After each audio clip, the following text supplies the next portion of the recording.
Motivation নিয়ে একটা video করেছিলাম, এটা তার পার্ট 2। এবার ওখানে আমি শেষ করেছিলাম যে আমরা কোনো কিছু নিয়ে কোনো অভিযোগ করব না। এবার এটা একটু অড শোনাচ্ছে ডেফিনেটলি, যে মোটিভেশন নিয়ে মানে কোনো কিছু নিয়ে কোনো অভিযোগ করব না, সেটা কি করে সম্ভব? অভিযোগ না থাকলে আমরা এগিয়ে যাবই বা কেন? একদম সত্যি কথা, অভিযোগ তো থাকতে হবে। আমরা যদি স্বপ্ন না দেখি, তাহলে স্বপ্নটাকে সত্যি করবো কিভাবে?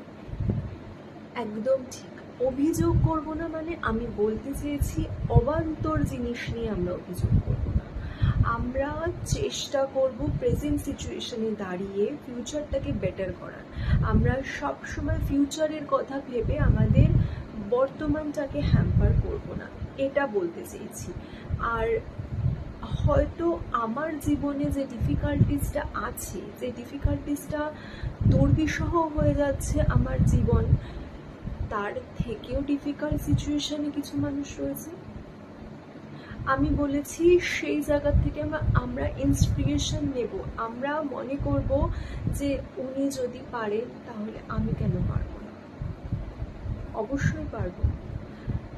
ঠিক আরেকভাবেও বলা যেতে পারে কথাটা, যে কোনো কাজ যদি কেউ করতে পারে, তুমিও করতে পারবে।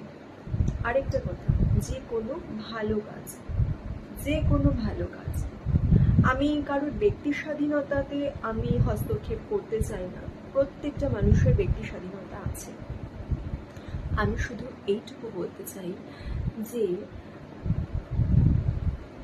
ভালো থাকাটা, নিজেকে ভালো রাখাটা তোমার নিজের প্রতি